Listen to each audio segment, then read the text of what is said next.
That brings us on to Kagan the scholar rather well. All right, let's do it. So turning up the page here.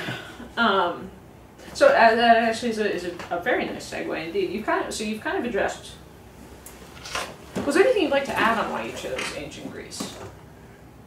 Just one thing. Okay. The Greeks have always caught my attention because of what I think of as their extraordinary mental, intellectual toughness in confronting the prime human dilemma. And here's the way the Greeks see it. Human beings, are remarkable, wonderful creatures with fantastic gifts and talents. And they can do amazing things. But they are not gods. So they certainly cannot do everything that they would like to do. There are limits for men that they cannot go beyond. And most serious limit of that compared to the gods, they will die. On the other hand, because they have such wonderful capacities, life is wonderful. Life is a total, not a total, but I mean, it is good, fundamentally good. Death is bad, but you are going to die. Every human being, every society, in a way, confronts that somehow. And if you compare it with other societies and the ways of thinking about it, some of them get away from the problem by saying, life is not wonderful. Life is either bad, and death is an escape from it, or life is so unimportant because human beings are so unimportant that it is no great consequence if you die. Or they say, you're not going to die. And that's the approach that I guess Judaism, but certainly Christianity, puts, and so that's how you cope. Right. None of that for the Greeks. The Greeks don't do that. They live with this contradiction. And some people refer to this understanding, this recognition, as the tragic dilemma, or the tragic spirit. The capacity to think about the wonders of humanity and of life, and the recognition that death is the end, and that it is bad, and that you will die. That appealed to me. It seemed to me a kind of courage, a kind of honesty, a kind of truth. And then this is a wonderful ebullience, this capacity to obviously enjoy and glorify life as much as they did, knowing all of this. So I would just say that had a special appeal to me. Could I ask a follow-up that isn't on the script? Have you ever looked back and thought, I wish I'd done something else? It sounds to me as if you didn't. Once, but it was not. It was in a moment of weakness. What happened was we were in Ohio, and my wife had never been so miserable in her life. All kinds of things just made it very, very. Here's this poor little girl from Brooklyn, and look where I dragged her in. She knew nobody. It was terrible. And I realized I'm going to wreck her life if I stay here. I got to get out of here. And so I thought, what can I do? Well, there was Old Brown, but they don't have a PhD in ancient history. I said, okay, you really enjoyed your study of English history while you were there. How about applying in English history? So I don't think I ever got past the thinking stage. But I did very seriously consider doing just that in order not to annihilate my wife. So maybe this horrible potential wrong turn into the 16th and 17th century. I don't narrowly avoided. Well, you could have shot Mark Kislansky, John Morrill, and all these other people out of the water, and instead you went back to ancient Greece. I did. I think I would have been very happy as a historian of Britain, because the British history still fascinates me enormously. I think it's certainly my second favorite field not study so much as just interest. Do you read a lot of history outside of? It's all I ever read. Okay. I find I cannot read things I used to read. I have to read history. Okay. Yeah. But you used to. I used to read a lot of literature, but all new literature is no good anymore in my eyes, so I can't read it anymore. Try Karl Marlantes. I The book will. we Yes. mentioned. That's something else. I will. Yeah, it really is. I will. No, I went through a phase in my late teens, early 20s, of reading novels at an incredible clip. So having gone back to ancient Greece, the Cold War, Yeah. you choose the Peloponnesian War. Could you detach the two? I ask because when I did the Army of Flanders and the Spanish Road, I was looking at the Ho Chi Minh Trail, I was looking at America projecting power and failing in Vietnam, and Spain, which I studied, failing to project power in the Netherlands. Is the Cold Warrior already there when you're at Columbus? Or no. A little later, when you're in Cornell, perhaps. When I was at Cornell, there's no question that that stuff. When I really started teaching Thucydides, over the period that Thucydides covers, I of course addressed these issues as they came to me. But one of your questions, I can't remember what it was, is connected to what I want to say to you now, which is, I think the thing that most got me into Thucydides and the Peloponnesian War, and then subsequently I got interested in its relationship with the Cold War. But what got me there was my old interest in the origins of the First World War.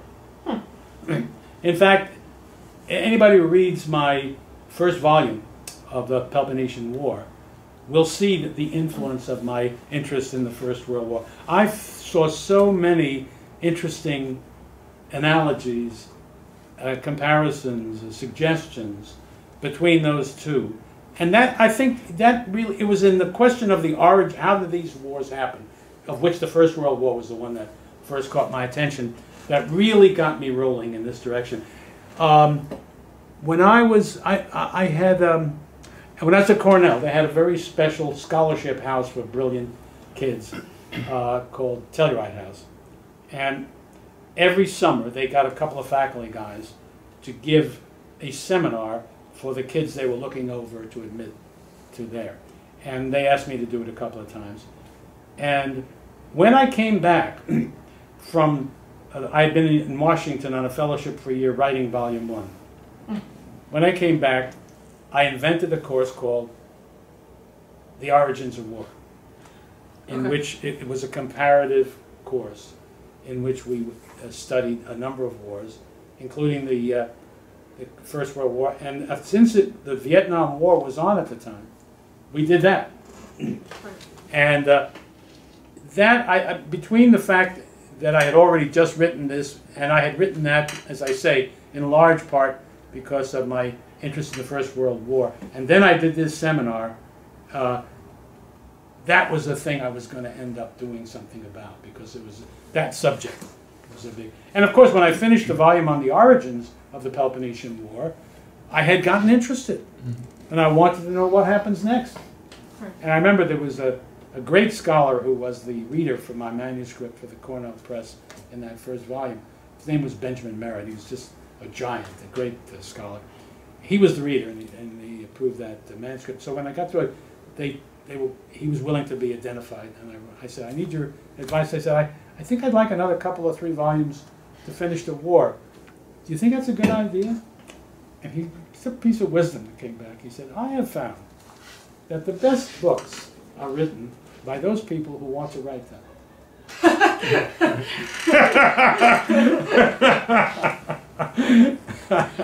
Probably, that sounds about right. Where are we? Okay. We're yes. hanging there. What time do you have to go? We're okay. Okay, Don, you said your old interest in the origins of World War I got you to the Peloponnese. Have we covered where the origins of World War I? No, it was just. Go ahead. No, please. I was just going to say, it was just a subject that always caught my attention and interest, and I had read a lot about them just for fun. And I had, as a matter of fact, I'm trying to recollect. No, it's really just that. That whole story really got my attention. And I had read about it a lot, and it never ceased to interest me. Right. Did you ever find, I'm just going to skip ahead a little bit to because we're talking now a little bit about your move into sort of commenting on current affairs, Yeah. And potential Right. Analogies between Sure. the past and the present.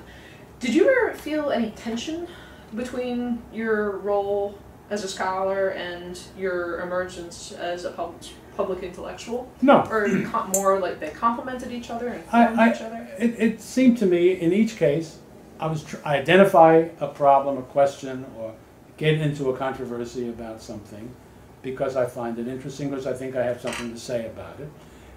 In both cases, I feel the obligation to pursue this in the most scholarly, dispassionate, honest manner you can, which never precludes, in my mind, expressing what your conclusions are and defending those conclusions.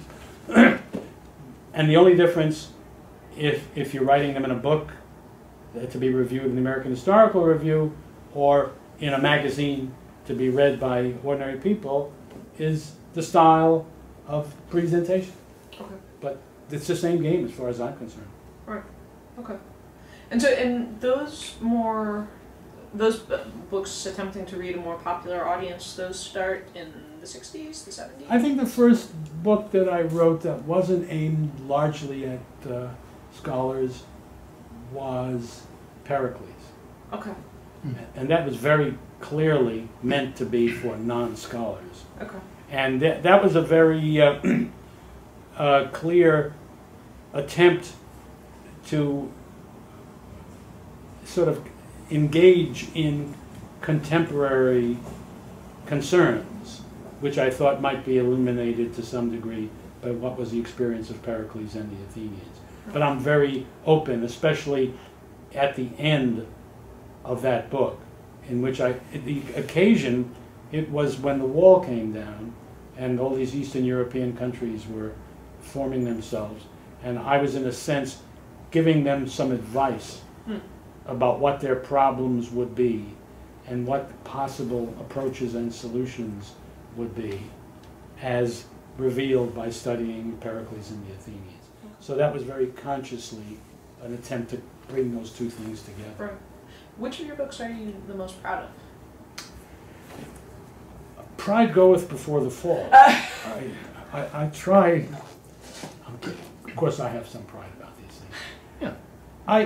Pride is not a sin. It's not always a sin. It's pride not is not always. always a It's sin. not as bad as voting Pride in Republican. our That's country. That's pride much in our more family. serious. Yeah, exactly. I agree Exactly. with that. I guess I think of it as one job. The 4-volume Peloponnesian War, I think, is the best representation of my work. Okay. Of anything. I got a special personal fondness for the origins of the war. Okay. But I don't think it's this. It doesn't have the same scholarly contribution to make that the other 4 do. It's more of a. It does attempt to be scholarly, and it does attempt to present scholarly defensible positions, but it's more consciously part of a controversy rather than an attempt to get to bedrock about what had really happened and what it means. Right. Right.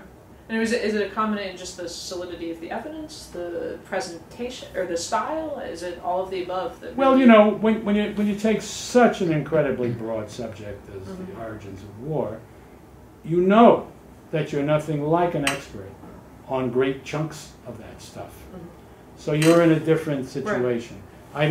When I make the case for what I make in my Peloponnesian War book, you might not believe me, but I'm going to give you an argument if you disagree with me, and I'm going to feel I know what the evidence is. Now convince me that I've misread it. Okay. But I don't know that about these other things. Right. There's guys who know 20 times what I know about those things. Right. So I'm now approaching it as, in a certain sense, except in the Peloponnesian War one, as an amateur applying his training to working with questions that interest us.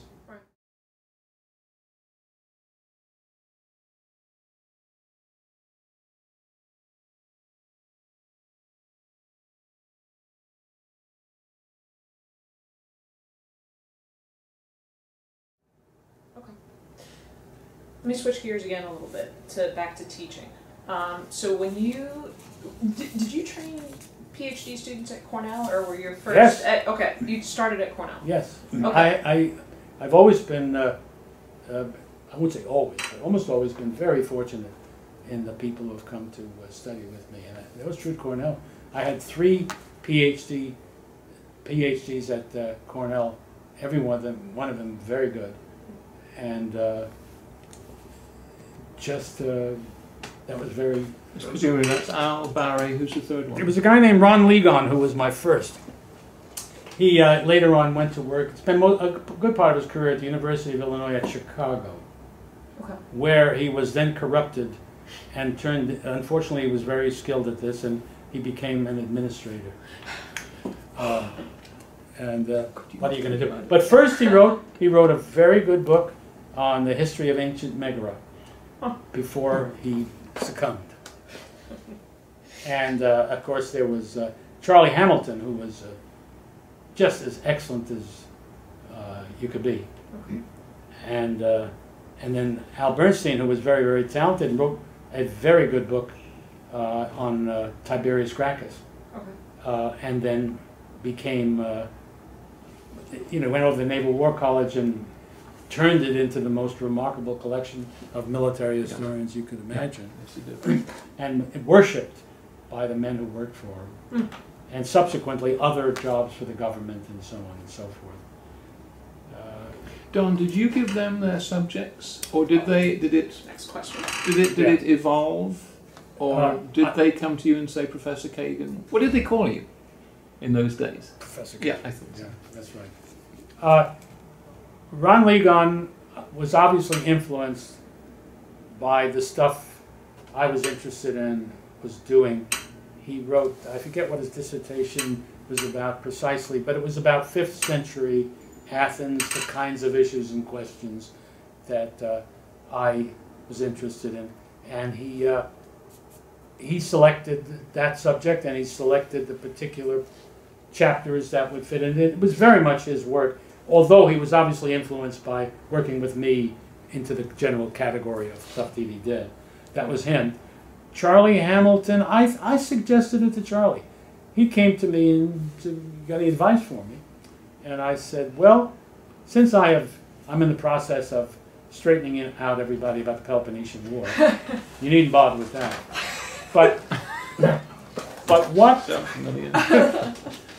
what I had done opened up something I thought was really a great opportunity, which I would have liked to do, but I knew I was not going to get to it. Okay. And Charlie was so good, he should have had the topic. And that is, remember that famous one word that wasn't in the text? Demo. Yeah, that was in the course of a war called the Corinthian War, from 395 to 387.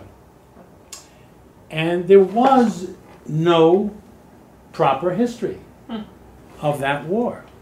But we really have, by ancient history standards, plenty of evidence. And because Xenophon is so boring, people say, nobody wants to bother with it. But if you're not stupid, you will be able to put questions that will make that come to life. I said, Charlie, why don't you write a history of the Corinthian War? He did. It became it is the book. So it wasn't, you sort of adapted your advising approach for different students, some who I had no principle. I had absolutely no principle. Whatever happened, happened. Okay. And has that been pretty constant over time? Well, I mean, I'll take you through. Al Bernstein came next. He was different. He had gone off after he graduated from Cornell, and he had done greats at Brasenose. And he came back, and he had written a paper for one of his tutors, which he liked and which he thought was very good, which Al liked and thought was very good. He hadn't had much luck persuading the boys there, but and in fact, when there was talk about his writing a dissertation, they all told him, no, don't write about that. And they tried to get him to do some stuff that was really not interesting. So anyway, he said, I mean, you think there's any, should I pursue that? And he told me about what it all was. I said, sounds good to me. And that's what he did. It was published by, I forget, some very, very distinguished press. got a wonderful review in TLS, and that was one way he had the idea before he ever met me. Right. And he just did it. When I get here, the first guys, I was transitional. There were guys who were in the middle of their dissertations, but they had no ancient historian until I showed up. Oh, okay. No Greek historian until I showed up. So what do you do for guys like that? But they hadn't started, or one guy had started on something. I served as his advisor. He submitted it to the department, and they said, "This is no good. Get it out of here." The guy who had been his advisor then had a totally different way of approaching things, certainly from me, but also from the department. So he started out from scratch. He had nothing to do. And then there was this guy who hadn't started yet, and he didn't know what to do. And so I suggested topics to them because they simply didn't know. Okay. And in the case of one, it was my kind of stuff: political, military, diplomatic stuff. But in the 4th century, because the 4th century hadn't received the attention that the 5th century had always received, because there's no Thucydides or Herodotus in the 4th century. Right. And so there was plenty to be done. Right. And these guys both did very, very, very respectable work. Each of them ended up producing quite good articles. And the other names that came up when we were doing a little troll through the Kagan school were Krentz, Manville, Reher, and Strauss. yes. See, that's He an smiles. Well, what a crew. Yeah, right. I mean, it's not a bad list, though. No. Your A-list. But leaving aside Ray, he's a special case. I'll come back to him later. The other three, this was, well, he actually fits even into this. I've had the good fortune that some of the students I taught as undergraduates subsequently decided to become ancient historians and came and did graduate work with me. And I think all of these, not Strauss. Strauss was Al's student at Cornell. The poor guy was sent by Al here. But the other guys were undergraduates working with me. Yes, and that's a great way of recruiting them, because if you think well enough of them to admit them, and they think well enough of you to want to come, chances are you're going to work out pretty well. And they tend to do that. That's an extraordinarily long relationship, though. I mean, to go from undergrad to graduate. There's a lot of that. There's a lot of that. I was going to. I mean, there are others that come in. There's one guy I want to tell you about before I forget. He's not a PhD with me, but he's probably one of my most remarkable students, and now we're very good friends. His name is John Hale. And John was an undergraduate. He arrived at Yale the same time that I did, precisely. He was in the first class I ever taught at Yale. He was in the first seminar I ever taught at Yale. I didn't really discover him until he was in my seminar. He was a freshman. I didn't even know you don't let freshmen into seminars. So he was so incredibly brilliant, and he was so incredibly mature in a scholarly way. He was incredible. First paper he ever wrote, it may have been the first paper that was written in that seminar. And you know how my seminars work. I mean, where he would have been carrying the ball, so to speak, on that first day. I mean, I gave him a very difficult, complicated article on the question of the Constitution and purposes of the Delian League, written by a very famous and difficult scholar in the field. This guy had a theory that said the Delian League really was a bicameral legislature. It was not unicameral like everybody else says. Very, very complicated. John Hale gave a report that took that article apart, just blew it out of the water with the most careful kind of scholarly stuff. That was an article in the Journal of Hellenic Studies. I mean, at the top of the line by one of the most famous scholars in the world. I said, oh my God, I'm never going to make it here. What kind of students do they have? I never saw that again. But anyway, well, but Yeah. John was interested primarily then in archaeology, and when he finished here at Yale, he went to Cambridge, and he got his PhD, and he was a rower, and he revolutionized, in my opinion. The world has not yet fully accepted his revolution, but I have. He revolutionized our knowledge of the ancient trireme. And his rowing knowledge played a very big role. But he's also a wonderful scholar. Right. Anyway, he wrote his PhD dissertation at Cambridge about the ships rowed by the Vikings. I mean, this guy... Well, anyway, he went off to graduate school in England, and when he got back, he had all kinds of family difficulties that did not allow him to seek a position in the way that most people did. He had to stay near his hometown in Louisville, and he's been there forever, ever since then. But fortunately, some years ago, he managed to get the game going again, and he's written a wonderful book, History of the Athenian Navy, which was very, very successful in terms of people buying the damn thing. And he's now busily under contract writing a book for the Oxford University Press on Greek warfare up to and including the Persian Wars. And he's brilliant, and he's fantastic. But I drag him out because, you know, some of the most marvelous students I ever had didn't work under me as graduate students. They did fantastic work as undergraduates. And there are a number of ancient historians out there for whom this is true. One of my best boys was a guy, he's out there now at Indiana University.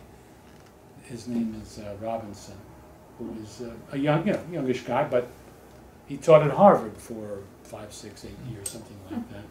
Really good. And that brings up another, I don't know, I'm not really answering all your questions directly, but these are things that I find interesting myself, you may as well. There were golden times when there was a collection of these fabulous students doing graduate work or undergraduate work, or mostly graduate work, at the same time. And there's one that I think was my annus mirabilis. Here are some of the players in that one seminar. Krentz, Ray, Strauss, Brooke Manville, and then there's a woman that didn't go into the ancient history business. After she graduated from Yale, she went to Cambridge, and got her PhD in ancient history, I think with Finley. But she didn't want to be a college teacher, certainly not in ancient history, so she didn't go into it. Make a long story short, she's at Yale now. She does teach a number of things, and she's also doing some kind of administrative work for them. Absolutely, another one brilliant student. So that seminar. Who is she? Cynthia Farrer. Oh yes. Oh. I think we know who she is. Of course. How do you know about her? Mrs. Kennedy. Paul Kennedy's wife. Oh, that's how you know her. Yeah. And of course, Yeah. well, Cynthia was marvelous. And so she's the exact contemporary of Barry and the rest. Yeah, and they were all in the same seminar. Jeez. Oh, was it a dream? Even I could tell this was very special. And it was another year when we had 4 of them. There was this incredible couple, Ted Linden and Elizabeth Meyer. Neither of them worked with me. They were undergraduates when I was teaching. Neither of them did a dissertation with me. They both did, trying to think. I think I'm right in saying both did work with Macmillan. More Rome. But they're both absolutely even in their interest between the two. And extraordinary. For some reason, they never got married. They are as married as you can be, but they're not married. I don't understand why. Maybe they had conscience problems against marriage. But I mean, I have every reason to believe they are the most married couple you've ever seen. But there they are. Anyway, there were a couple of those. And then Robinson was in that seminar too. And there's a guy, I can't remember the kid's name, but he's now a professor of Greek history at Creighton University in Iowa. 4 of them in one class. Wow. I mean, Did you find they spark off each other? Yes. Yes. They make each other better. Yes. I mean, they're like racehorses. And they're actually competing against each other. You're somewhat irrelevant. Absolutely. You've got it exactly right. You feed them the hay, make sure they're watered. I open the door and sit down and then they go. Absolutely. And it's so wonderful because they're also very talented and they're inevitably competitive. But this is not a negative. I mean, it just brings out all the best. And sometimes, and some of them are rather pleased with themselves. And it's really fun to see the other guys chop them down. It was Barry who commented on this extraordinary seminar to which he'd belonged, and in the sense that it had been, the experience of a lifetime because they were so good, and yes, there was competition, but it was, as you say, a positive competition. Rivalry is not always bad. Oh, no. It's like pride. No. What was it that he said? Potter vies with Potter. And that implies everybody is constantly in competition with everybody else. Yeah. And the implication is you get good pots that way.